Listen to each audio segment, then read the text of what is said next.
Hello everyone, and today we come to the book of Mr. Nosey in a series of Mr. Men. Let's see. Mr. Nosey liked to know about everything that was going on. He was always poking his nose into other people's business. Mr. Nosey was the sort of a person who, if they came upon a locked door, couldn't resist looking through the keyhole to see why the door had been locked. Mr. Nosey was the sort of a person who, if he found an unopened letter addressed to somebody else, would simply have to open it to find out what was inside. Mr. Nosey was the sort of a person who, if he was sitting reading his paper on a train, would much rather read the paper of the person sitting next to him. Naturally, as you might well imagine, Mr. Nosey was not very popular. People did not like the way in which Mr. Nosey would peek and pry into their affairs. They did not like it at all. But did that stop Mr. Nosey peeking and prying? It did not. Mr. Nosey lived in a funny tall, thin house in a place called Tittertown. The people of Tittertown decided that Mr. Nosey was becoming much too nosy, and so they held a meeting to discuss what to do about him. "We must find some way to stop him being so nosy," said old Mr. Chips, the town carpenter. "That's right," said Mrs. Watcher, who ran the Tittertown laundry. "He needs to be taught a lesson." "If only we could think of a way to stop him poking his nose into everything," said Mr. Brutch, the painter, and then a small smile spread over his face. "Listen," he said, now grinning. "I have a plan." All his friends gathered round to listen to his plan. The following morning, Mr. Nosey was out walking along to the town High Street when he heard somebody whistle behind one of the closed doors. "I wonder what's going on here," he thought to himself, and tiptoeing up to the door, he quietly opened it and peeped in. Splash!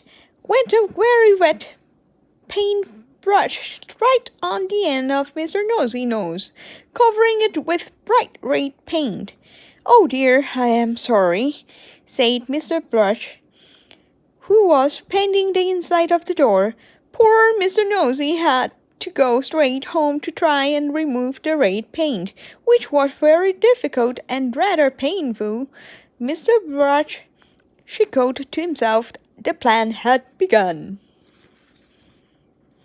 The following day, Mr. Nosey was walking past the laundry when he heard somebody laughing on the other side of the wall.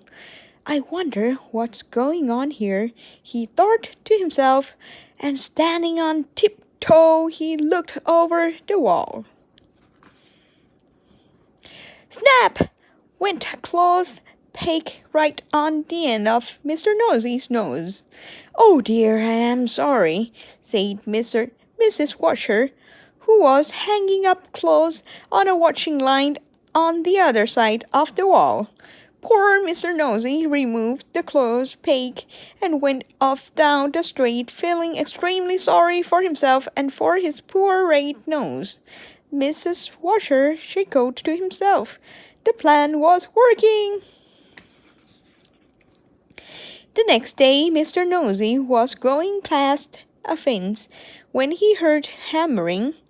"I wonder what's going on here," he thought to himself, and creeping very quietly to the end of the fence, he peeped round. Bang! Went a hammer right on the end of Mr. Nosey's nose. "Oh dear, I am sorry," said old Mr. Chips, who was nailing up a loose plank in the fence. Poor Mr. Nosey had to go home immediately and bandage his poor red sore nose. Mr. Chips grinned a broad grin. The plan was working very well indeed. The following day, Mr. Nosey was walking in the woods when he heard somebody sawing wood.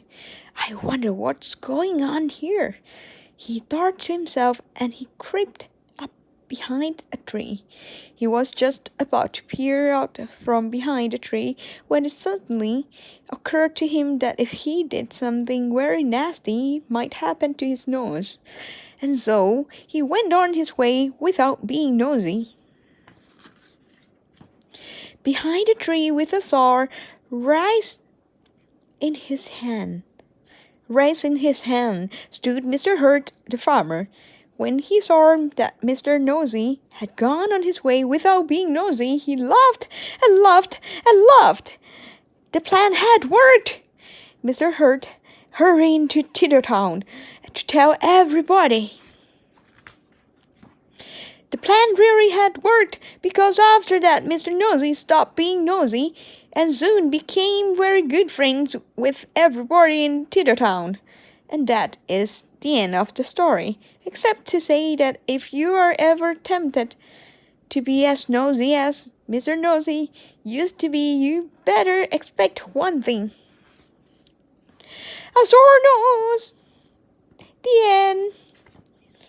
And we finished the book of Mr. Nosey in the book of Mr. Men series.